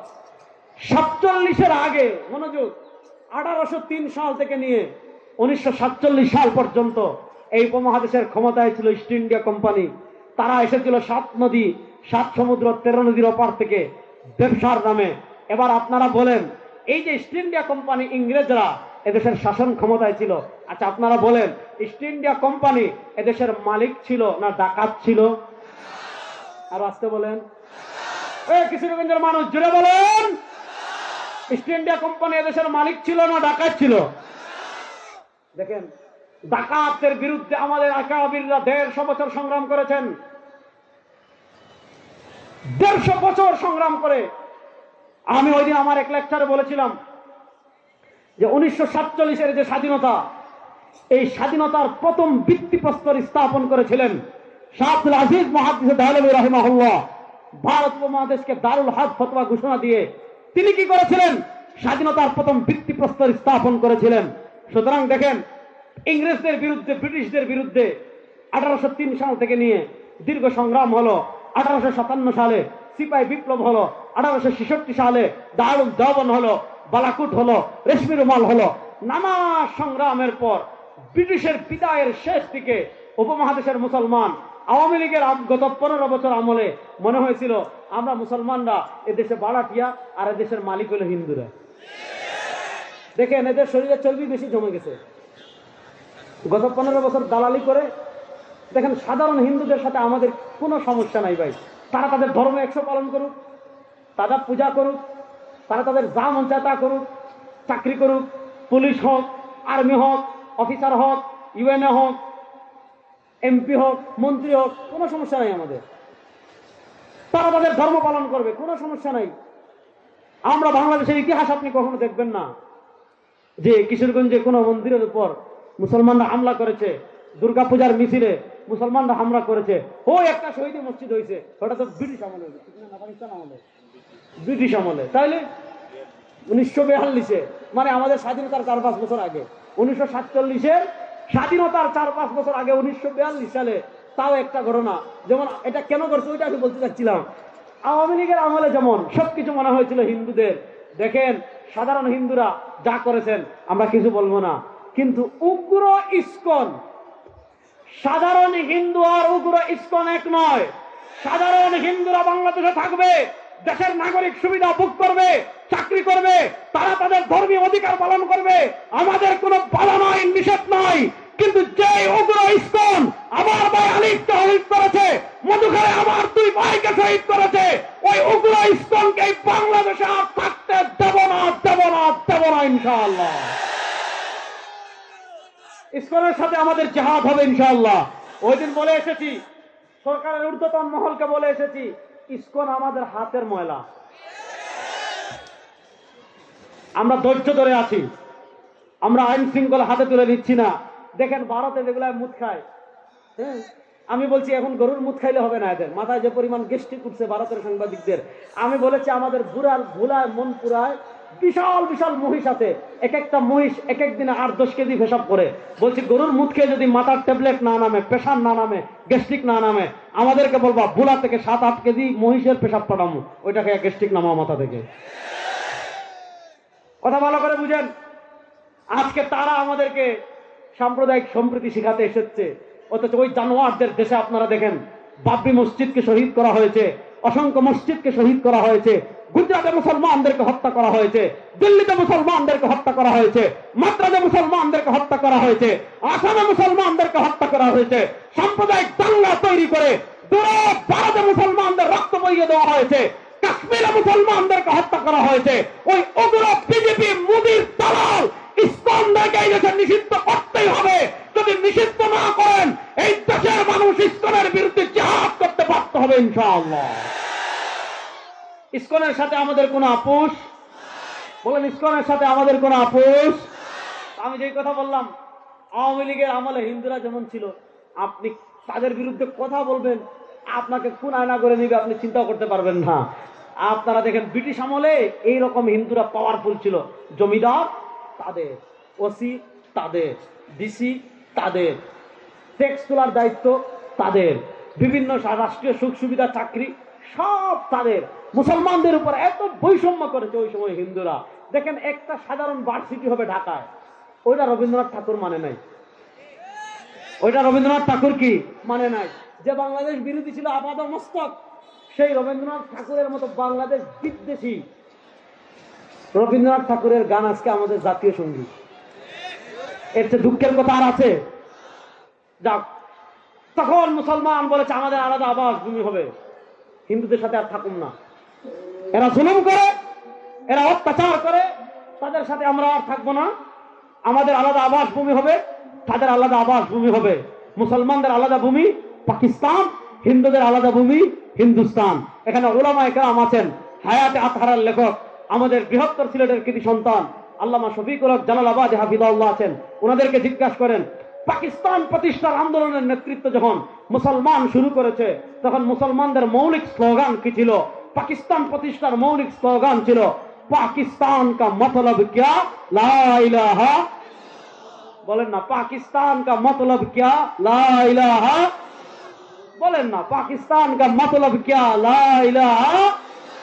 এই লা ইলাহা ইল্লাল্লাহর উপর 1947 সালের শবে কদরে জুমাবার, বৃহস্পতিবার জুমা রাতে পাকিস্তান প্রতিষ্ঠার আন্দোলন হয়েছে। আমরা পাকিস্তান প্রতিষ্ঠা লাভ করেছিল ব্রিটিশের করাল গ্রাস থেকে, আধিপত্যবাদী হিন্দুত্ববাদ থেকে। আপনি চিন্তা করেন 47-এ যদি দেশ বিভক্ত না হতো, আজকে আসামে যেভাবে মুসলমানরা নিগ্রহের শিকার হয়, আমরা যদি ভারতের উগ্রবাদী হিন্দুদের সাথে থাকতাম, আমাদের কি অবস্থা হতো আল্লাহ মালুম। সেদিকে আমি যাচ্ছি না। আমি যেটা বললাম, 1947 সালে প্রথম আমরা ব্রিটিশের গোলামি থেকে মুক্তি লাভ করলাম, হিন্দুদের আধিপত্যবাদ থেকে আমরা মুক্তি লাভ করলাম। এই হিন্দুদের আধিপত্যবাদ থেকে, ব্রিটিশের আধিপত্যবাদ গোলামির জিন্দির ভঙ্গ করে 1947-এ আমরা প্রথম স্বাধীনতা লাভ করেছিলাম। ওই 47-এ স্বাধীনতা আন্দোলনের যারা নেতৃত্ব ছিলেন, পাকিস্তান প্রতিষ্ঠার আন্দোলনে যারা নেতৃত্ব দিয়েছিলেন, তাদের ভিতর অন্যতম যে কয়েকজন নেতা ছিলেন, একজন হল আল্লামা আথরানী। এই ইতিহাস আপনারা জানেন কিনা আমি জানি না। যাক, আমি আপনাদেরকে যে জিনিসটা বোঝাতে যাচ্ছি খুব সংক্ষেপে চালবো, একটু ধৈর্য ধরে বসেন, একটু বসবেন তো ইনশাআল্লাহ। নামাজ, এশার নামাজের ওয়াক্ত মাত্র আসছে, অনেক সময় আছে, পড়বো, সবর করে বসেন, ইতিহাস শুনেন, ওয়াজ জীবনে বহু শুনবেন। আমি যে কথাটা বলতে চাচ্ছি, 47-এ প্রথম দেশ বিভক্ত হলো। 47-এ দেশ বিভক্তের পর, খুব মনোযোগ, 47-এ দেশ বিভক্তের পর 71-এ আরেকটা আমরা স্বাধীনতা লাভ করেছি। খুব মনোযোগ দিয়ে বুঝেন, 71-এর স্বাধীনতা কখনো ধর্মের বিরুদ্ধে ছিল না। 71-এর স্বাধীনতা কখনো ইসলামের বিরুদ্ধে ছিল না। 71-এর স্বাধীনতার মৌলিক চেতনা ছিল তিনটা। বলেন, 71-এর স্বাধীনতার মৌলিক চেতনা ছিল কয়টা? আরে যুবকরা বলো, 71-এর স্বাধীনতার মৌলিক চেতনা ছিল কয়টা? তিনটা।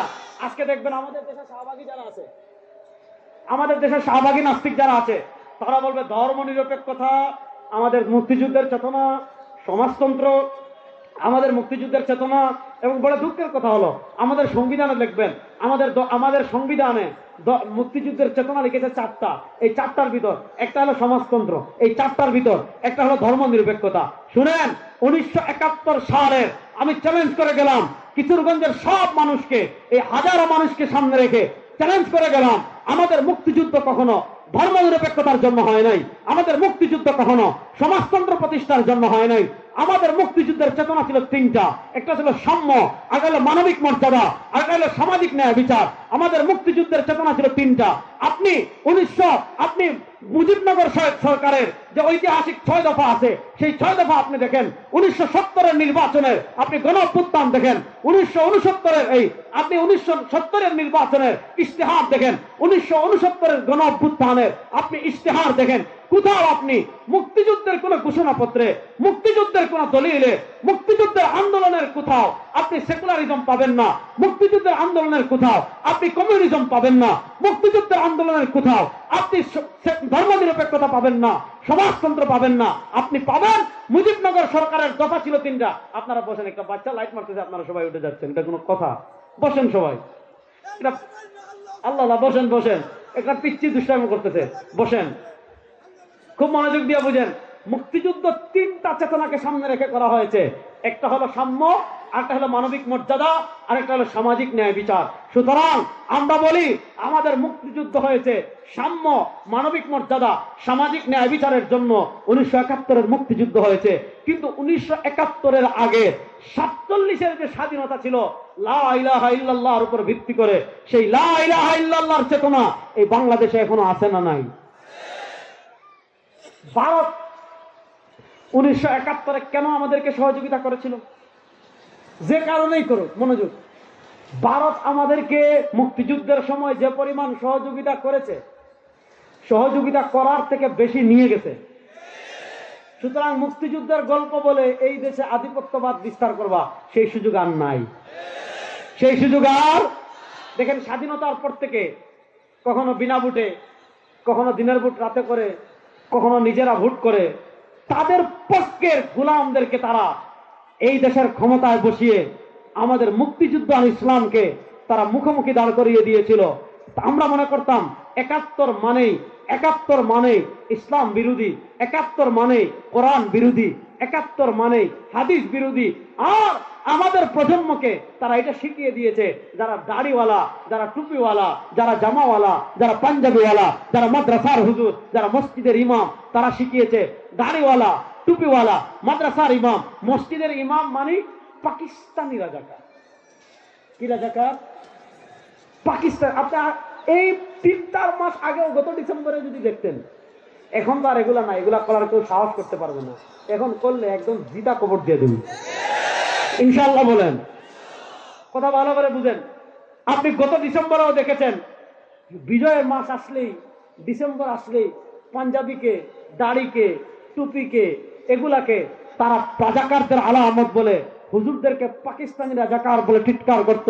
আপনারা বলেন, আল্লামা তাহরি রাহিমাহুল্লাহ, আল্লামা শামসুল হক ফরিদপুরি রাহিমাহুল্লাহ, আমাদের কোন আকাবির কখনো পাকিস্তান পলায়ন করেছেন? বাংলাদেশ থেকে পাকিস্তান গিয়েছেন, তাদের সবার খবর বাংলাদেশে। আরে যারা আমাদেরকে বলতো পাকিস্তানি রাজাকার, 2024-এ এসে প্রমাণ হয়ে গিয়েছে এই দেশে কারা ভারতীয় রাজাকার। যারা ভারতীয় রাজাকার এই দেশ থেকে তারা ভারতে পালিয়ে গিয়েছে।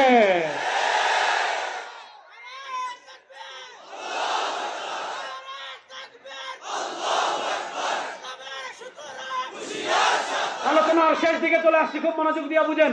তাহলে এই আমি আবার যে কথাটা বলছিলাম, 1803 সাল থেকে নিয়ে 1947 সাল পর্যন্ত যে ব্রিটিশ আমাদের উপর ছিল, এরা দেশের মালিক না ডাকাত?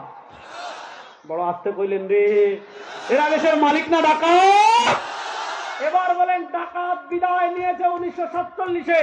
এই ডাকাতের আইন দিয়ে আমার দেশ চলুক, এই ডাকাতের সংবিধান দিয়ে আমার দেশ চলুক, এই ডাকাতের শিক্ষা ব্যবস্থা দিয়ে আমার দেশ চলুক, এই ডাকাতের তৈরি করা আইন দিয়ে আমাদের দেশের বিচার ব্যবস্থা চলুক। এটা আপনারা চান? এটা আমরা চাই, এটা আমরা চাই। এখন আসেন আরেকটা উদাহরণ দিয়ে শেষ করি। ইসলাম আইন দিয়েছে 3 প্রকারের। কয় প্রকারের? বলেন না, কয় প্রকারের? ইসলাম দণ্ডবিধি দিয়েছে 3 প্রকার। আমার সাথে সবাই বলেন, হুদুদ। বলেন না, হুদুদ। আরে ভাই, জয় বাংলা কইলে তো ওখান থেকে শোনা যাইতো হুদুদ। আরে জুড়ে বলেন, হুদুদ, কিসাস, তাজিরাত। বলেন, ইসলাম দণ্ডবিধি দিয়েছে কয় প্রকার? 3 প্রকার। হুদুদ, কিসাস, তাজিরাত। হুদুদ, কিসাস, তাজিরাত। ইসলাম দিয়েছে 3 প্রকার, ব্রিটিশ দিয়েছে 2টা। ব্রিটিশ কি দিয়েছে? ব্রিটিশ দিয়েছে দেওয়ানি, ফৌজদারি। এখন আপনি দেখেন, আপনি ব্রিটিশকে বিদায় করেছেন 1947 সালে, কিন্তু ব্রিটিশের বিচার ব্যবস্থা দিয়ে 52 বছর বাংলাদেশ পরিচালিত হয়েছে। আমরা বলি 52 বছর ব্রিটিশের আইন দেখেছেন, এদেশের মানুষের ভাগ্যের পরিবর্তন হয় নাই, খুন বন্ধ হয় নাই, গুম বন্ধ হয় নাই, ঘুষ বন্ধ হয় নাই, চুরি বন্ধ হয় নাই, ডাকাতি বন্ধ হয় নাই, টাকা পাচার বন্ধ হয় নাই। এবার সময় এসেছে মানুষের বানানো আইনকে পায়ের তলায় পিষ্ট করে বিশ্বনবীর আদর্শ এই দেশে বাস্তবায়ন করা লাগবে। বিশ্বনবীর আদর্শ বাস্তবায়ন করতে আপনারা প্রস্তুত আছেন না নাই? আসেন, আমি বিচার ব্যবস্থা দেখালাম। অর্থনীতি মাসালা একটা বলি, আপনারা বলেন সুদ হালাল না হারাম? আর আসতে বলেন, যারা দাঁড়িয়ে আছেন তারা বলেন সুদ হালাল না হারাম? সুদ হারাম। আচ্ছা, আপনারা বলেন, কোন রাষ্ট্রের অর্থনীতির ভিত্তি যদি সুদের উপর হয়, এই রাষ্ট্রের উপর আল্লাহর রহমত পড়বে না গজব পড়বে? আপনি আওয়ামী লীগের আমলে খালি উন্নয়ন উন্নয়ন উন্নয়ন শুনেছেন, কিন্তু আপনি জানেন না তারা আমাদের উপর বৈদেশিক ঋণ চাপিয়ে গিয়েছে $100 বিলিয়ন চেয়ে বেশি। অর্থাৎ আমাদের রাষ্ট্রের বিদেশি ঋণ এই পরিমাণ আছে যে আপনি যদি বিদেশি ঋণ ভাগ করে দেন, ভাইয়ার মাথার উপর পড়বে 1.5 লাখ টাকা, আল্লামা শফিকুর রহমান সাহেবের মাথার উপর পড়বে 1 লাখ টাকা, আশরাফ আলী বৌলাই সাহেবের মাথার উপর পড়বে 1 লাখ টাকা, রেজাউল করিম আবরারের মাথার উপর 1 লাখ, 1.5 লাখ টাকা, আপনার 1 লাখ না। অর্থাৎ আমাদের বাংলাদেশ রাষ্ট্র এই পরিমাণ বৈদেশিক ঋণ আছে। এই বৈদেশিক ঋণ যদি প্রত্যেকের মাথায় ভাগ করে দেওয়া হয়, বাংলাদেশের প্রত্যেকটা সদস্যের রাষ্ট্রীয় ঋণ আছে 1.5 লাখ টাকা। এবার আপনি বলেন, এই যে চীন থেকে ঋণ আনলো, এই যে আমেরিকা থেকে ঋণ আনলো, এই যে বিশ্ব ব্যাংক থেকে ঋণ আনলো, এই যে রাশিয়া থেকে ঋণ আনলো, অবাক করা তো সৌদি আরব থেকেও ঋণ এনেছে। আচ্ছা বলেন, এই যে বৈদেশিক ঋণগুলো আনছে সুদ সহ না সুদ ছাড়া? আর আসতে বলেন। এখন আপনি বলতে পারেন যে আপনার বাস্তব ঠিক আছে, সুদ হারাম, কিন্তু এখন তো পৃথিবী নিয়ন্ত্রণ করছে বিশ্ব ব্যাংক, এখন অর্থনীতি নিয়ন্ত্রণ করছে বিশ্ব ব্যাংক। সুতরাং এই যুগে এসে, পুঁজিবাদী অর্থনীতির যুগে, সুদ ছাড়া ব্যাংক কেমনে চলবে, সুদ ছাড়া রাষ্ট্র কেমনে চলবে, সুদ ছাড়া অর্থনীতি কেমনে চলবে? আমরা বলি না, এই যুগে এসেও যে সুদ ছাড়া একটা রাষ্ট্রের অর্থনীতি দাঁড়িয়ে যেতে পারে, সুদ ছাড়া একটা রাষ্ট্র টিকে যেতে পারে, পুঁজিবাদ ছাড়া একটা রাষ্ট্র টিকে যেতে পারে, এর সবচেয়ে বড় উদাহরণ আল্লাহর সিংহরা যে ভূমিতে বসবাস করে আফগানিস্তান। এর সবচেয়ে বড় উপমা আফগানিস্তান। আপনারা দেখেছেন আফগানিস্তানের রিজার্ভ বিশ্ব ব্যাংক আটকে দিয়েছে, তাদের বৈধ টাকা রিজার্ভ আটকে দিয়েছে বলে মোল্লাদের দিব না। পৃথিবীর কোন রাষ্ট্র এখনো তাদের স্বীকৃতি দেয় নাই, কোন মুসলিম রাষ্ট্র এখনো সাহস করে তাদের স্বীকৃতি দেয় নাই। আমেরিকা 2021-এ দেওয়ার সময় মনে করেছিল এরা টাকা পাবে না, খাবারের জন্য ভিক্ষার থলি নিয়ে আসবে, এরা পোশাক পাবে না, পোশাকের জন্য ভিক্ষার থলি নিয়ে আসবে, এরা বিদ্যুৎ পাবে না, বিদ্যুতের জন্য ভিক্ষার থলি নিয়ে আসবে, এরা রেমিটেন্স পাবে না, রেমিটেন্সের জন্য ভিক্ষার থলি নিয়ে আসবে। কিন্তু যারা জানে না, আরে যাদের সাথে আল্লাহর রহমত থাকবে, দুনিয়ার কোন পরাশক্তি তাদের পরাজিত করতে পারে না। আফগানিস্তানের অর্থনীতি 3 বছরে কতটুকু আগাইছে? সুবহানাল্লাহ বলেন। আর আসতে বলেন রে। আমাদের বাংলাদেশের শাহবাগী মিডিয়া নিউজ করেছে আফগানিস্তানের অর্থনীতি এত বেশি এগিয়ে গিয়েছে, আগামী কয়েক মাসের মধ্যে, আগামী কয়েক বছরের মধ্যে আফগানিস্তান হবে পৃথিবীর সুপার পাওয়ার। ইনশাআল্লাহ বলেন। তাহলে বলেন, আফগানিস্তানের তালেবানরা যদি সুদকে হারাম করে তাদের রাষ্ট্রকে এগিয়ে নিয়ে যেতে পারে, 92% মুসলমান এক দেশে রাষ্ট্রীয়ভাবে সুদকে হারাম ঘোষণা করার প্রয়োজন আছে না নাই? এবার অর্থনীতিতে সুদ ছাড়া অর্থনীতি প্রতিষ্ঠা করতে হবে, কোরআনের বিচার ব্যবস্থা প্রতিষ্ঠা করতে হবে, কোরআনের অর্থনীতি প্রতিষ্ঠা করতে হবে, কোরআনের সমাজ প্রতিষ্ঠা করতে হবে, কোরআনের সংসদ প্রতিষ্ঠা করতে হবে, কোরআনের দেশ প্রতিষ্ঠা করতে হবে, ইসলামের দেশ প্রতিষ্ঠা করতে হবে। আমরা সোনার বাংলা দেখেছি, ডিজিটাল বাংলা দেখেছি, স্মার্ট বাংলা দেখেছি, আধুনিক বাংলা দেখেছি, সব বাংলাদেশের খেলা শেষ। এবার বাংলা হবে ইসলামের বাংলা ইনশাআল্লাহ। ইসলামের বাংলাদেশ হোক। আপনারা চান কি চান না? কারা কারা চান? নারায়ে তাকবীর। আরে বলেন না, নারায়ে তাকবীর। আল্লাহ তাআলা এই পরিবর্তিত বাংলাদেশে ইসলামকে বিজয় করার মেহনত আমাদেরকে তৌফিক দান করেন। তো আমার নবী করিম সাল্লাল্লাহু আলাইহি ওয়াসাল্লামের সিরাতের একটা গুরুত্বপূর্ণ দিক হলো রাষ্ট্র পরিচালনা। তিনি রাষ্ট্র পরিচালনা করেছেন। আমার নবীর সিরাতের আরেকটা গুরুত্বপূর্ণ বিধান পাঠ ছিল, তিনি প্রধান বিচারক ছিলেন, তিনি বিচার ব্যবস্থা পরিচালনা করেছেন। আমার নবীর জীবনের সিরাতের আরেকটা গুরুত্বপূর্ণ পাঠ ছিল, তিনি রাষ্ট্রের অর্থনীতিতে ইসলাম প্রতিষ্ঠা করেছেন। সুতরাং আমরা যদি নবীর প্রকৃত উম্মাহ দাবি করি, আমরা যদি নবীর প্রকৃত মহব্বত দাবি করি, বাংলাদেশের রাষ্ট্রীয় পর্যায়ে ইসলাম বিজয় করার মেহনত করার জন্য সবাই যুবকরা প্রস্তুত আছে তো ইনশাআল্লাহ? ভারতকে পরাজিত করেছি 2024-এর জুলাই আগস্টের বিপ্লবের মাধ্যমে। ভারতের আধিপত্যবাদ দেশে প্রতিষ্ঠা হয়েছে। এবার চূড়ান্ত বিপ্লব হবে ইসলামের বিপ্লব ইনশাআল্লাহ। চূড়ান্ত গণ অভ্যুত্থান হবে ইসলামের গণ অভ্যুত্থান ইনশাআল্লাহ। আল্লাহ তাআলা ইসলাম প্রতিষ্ঠার মেহনত করার তৌফিক আমাদের সবাইকে দান করেন। বাংলাদেশে কোরআন বাস্তবায়নের মেহনত করার তৌফিক আমাদেরকে দান করেন। সরওয়ারে দু আলমের